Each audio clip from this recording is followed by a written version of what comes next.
Hey, I am Michael Shermer, the director of the Skeptics Society, the publisher of Skeptic magazine. We investigate claims of the paranormal, pseudoscience, and fringe groups and cults, and claims of all kinds between.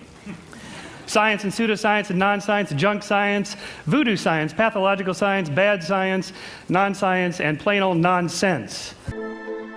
When we're growing up, we tend to be pretty credulous. We just believe almost anything that people tell us, especially authorities and adults and textbooks and politicians and television, YouTube, the internet. I mean, there's just this sort of sea of information coming at us.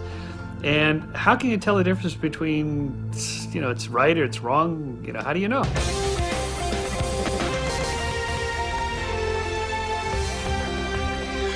Joining us now, Michael Shermer, the publisher of Skeptic magazine.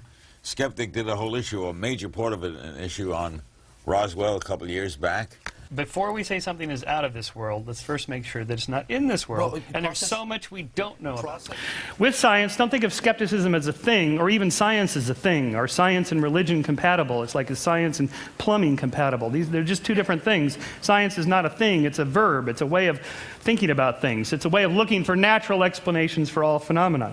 We hired psychologist Dr. Michael Shermer, editor of Skeptics magazine, to help explain why our brains sometimes deceive us. It has to do with our emotional brains that really, it turns out, run a lot more of our behavior than we like to acknowledge. We're pretty irrational.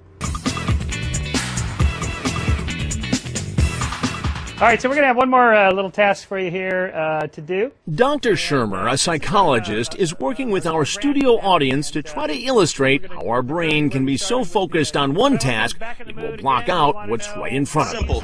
According to Harlan, the psychology used by magicians is the same psychology used by con artists. We set up our own sting with illusionist Dan Harlan near a busy intersection just outside the UCLA campus in Westwood, California, to see if we could carry out a 100-year-old con, the pigeon drop.